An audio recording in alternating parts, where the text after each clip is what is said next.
आकाशवाणी लखनऊ से प्रस्तुत है जिले की हलचल। आज सुनिए सुल्तानपुर और हमीरपुर जिलों की हलचल। पहले सुनते हैं सुल्तानपुर जिले की हलचल। आलेख और स्वर है दर्शन कुमार साहू का।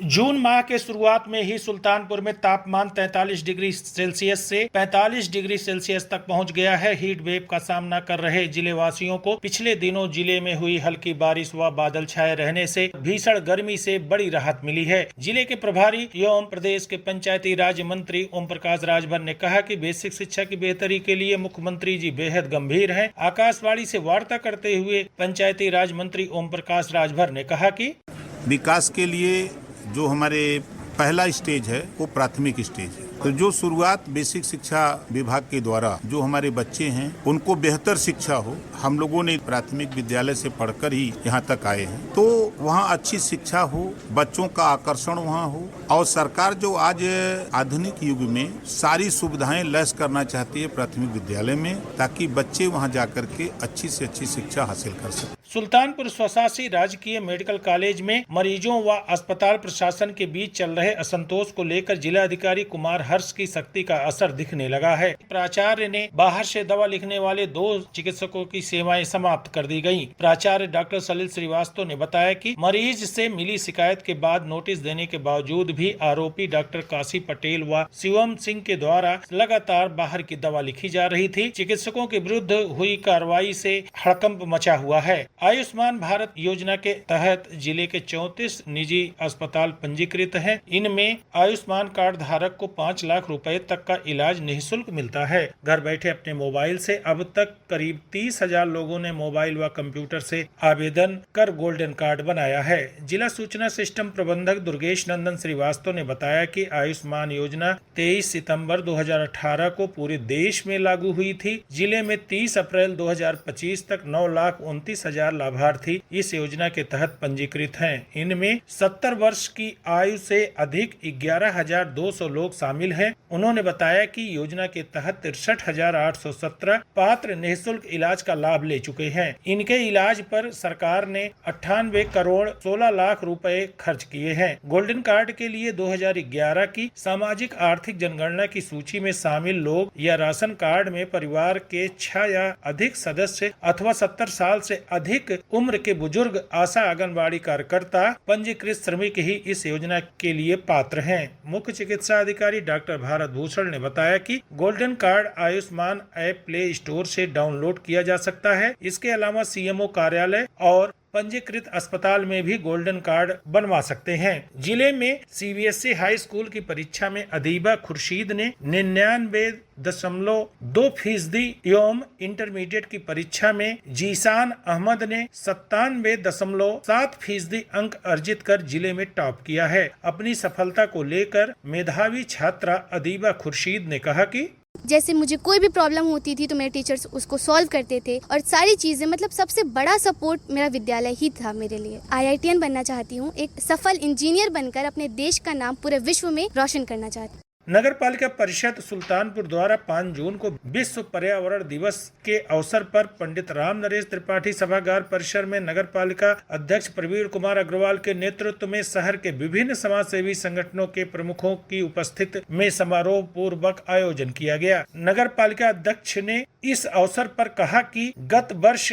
लगभग 28 सामाजिक संस्थाओं के सहयोग से स्वच्छ सुंदर हरित सुल्तानपुर के संकल्प के तहत एक पेड़ माँ के नाम वृहद वृक्षारोपण महाअभियान चलाया गया। इसमें पेड़ लगाओ पर्यावरण बचाओ के नारे के साथ ऑक्सीजन बैंक के रूप में हजारों की संख्या में वृक्षारोपण का कार्य कराया गया। इसकी सुरक्षा हेतु पालिका द्वारा विशेष कर्मचारियों की ड्यूटी लगाते हुए बड़ी संख्या में पेड़ों का संरक्षण किया गया है। इस अवसर पर उन्होंने अपील की कि हम सभी मिलकर नगर क्षेत्र में जहां भी उचित स्थान हो वहां आम, नीम, पाकड़, पीपल, बरगद आदि ऑक्सीजन देने वाले पेड़ों को अधिक से अधिक संख्या में लगवाने में योगदान दें। साथ ही आग्रह किया कि गोमती नदी के किनारे चिन्हित स्थान पर सघन वृक्षारोपण कराया जाएगा। इस मौके पर सामाजिक संस्थाओं की ओर से डिवाइडरों व पटरियों के किनारे लगे पेड़ों की देख रेख करने वाले 5 कर्मचारियों को प्रशस्ति पत्र एवं पट्टिका देकर पुरस्कृत किया गया। सुल्तानपुर जिले की हलचल के बाद आइए सुनते हैं हमीरपुर जिले की हलचल। आलेख और स्वर है शिव कुमार का।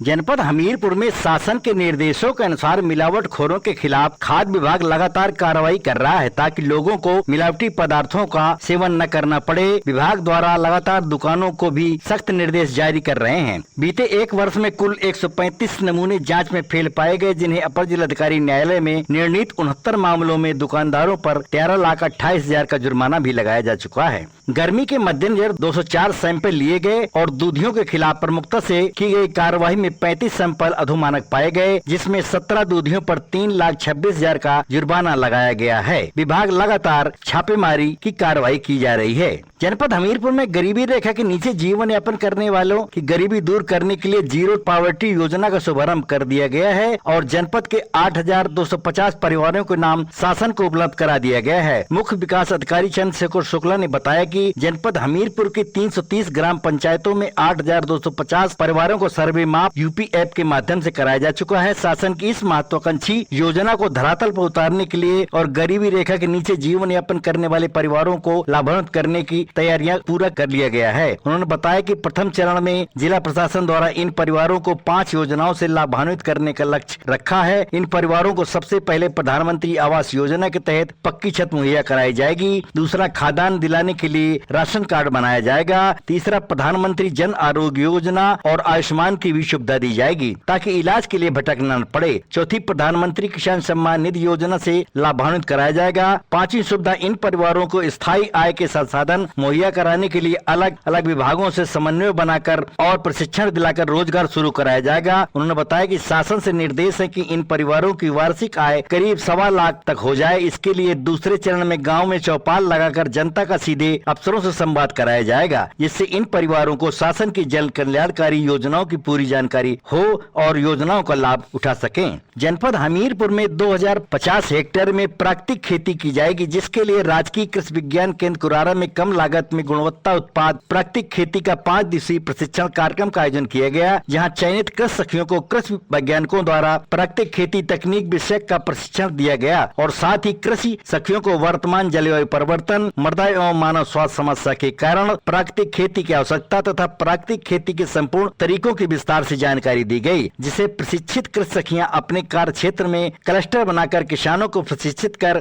प्राकृतिक खेती मॉडल फार्म स्थापित कराएंगी। जनपद हमीरपुर में प्राकृतिक खेती के लिए 41 क्लस्टर बनाए गए हैं। प्रत्येक क्लस्टर 50 हेक्टेयर क्षेत्रफल का होगा। इस तरह जनपद में 2050 हेक्टेयर क्षेत्रफल में प्राकृतिक खेती की जाएगी। प्रशिक्षण कार्यक्रम में जानकारी देते हुए संयुक्त निर्देशक कृषि LB यादव ने कहा कि बुंदेलखंड का किसान अब धीरे धीरे बहुफसली खेती की ओर बढ़ रहा है। जायद की फसलों मूंग, उड़द, हरा चारा और सब्जियों के लिए चित्रकूट धाम मंडल के चारों जनपदों हमीरपुर, महोबा, बांदा, चित्रकूट के लिए 1,06,911 बीघे का लक्ष्य निर्धारित किया गया था, जिसके लिए मंडल के किसानों ने लक्ष्य से अधिक 1,09,627 बीघे के रकबे में जायद की फसलों की बुआई की है। सब्जी की पैदावार से किसान तो पिछले माह से ही आमदनी कर रहे हैं, जो कृषि क्षेत्र में सकारात्मक संकेत हैं। खेतों में हरियाली और अब आएगी खुशहाली। राष्ट्रीय प्राकृतिक खेती मिशन के तहत खेती करने वाले किसानों का भी कहना है कि इस बार बीज की निःशुल्क उपलब्धता और कृषि वैज्ञानिकों की सलाह जायद की फसलों की बुआई सहज रही है। वर्षा काल में जनपद हमीरपुर को फिर से हरा भरा करने के लिए 73,01,240 पौधे रोपित करने का लक्ष्य मिला है, जिसमें वन विभाग और अन्य विभागों द्वारा जुलाई माह में पौधरोपण शुरू किया जाएगा, जिसकी तैयारियां जोर शोर से की जा रही हैं। प्रभागीय वनाधिकारी अनिल कुमार श्रीवास्तव कहते हैं कि जनपद हमीरपुर में माह जुलाई में लगभग 74 लाख पौधे रोपित किए जाएंगे और इसके साथ साथ जो हमारे पिछले वर्षों में वृक्षारोपण हुए हैं उसमें भी जो मृत पौधे होंगे उनकी हम लोग सुरक्षा करेंगे। माननीय मुख्यमंत्री जी द्वारा अभी आह्वान किया गया है कि एक पेड़ माँ के नाम सारे लोग पौधा लगाएंगे। जुलाई माह में शुरू हो रहे पौधरोपण अभियान में विभाग 36,74,240 पौधे रोपित करेगा और अन्य 28 विभागों द्वारा 36,27,200 अमरूद, आंवला, कटहल, आम, जामुन, पाकड़, पीपल, यूकेलिप्टस, बरगद, फलदार, छायादार पौधों को रोपित किया जाना है। ये था आकाशवाणी लखनऊ के क्षेत्रीय समाचार एकांश द्वारा प्रस्तुत जिले की हलचल का आज का अंक।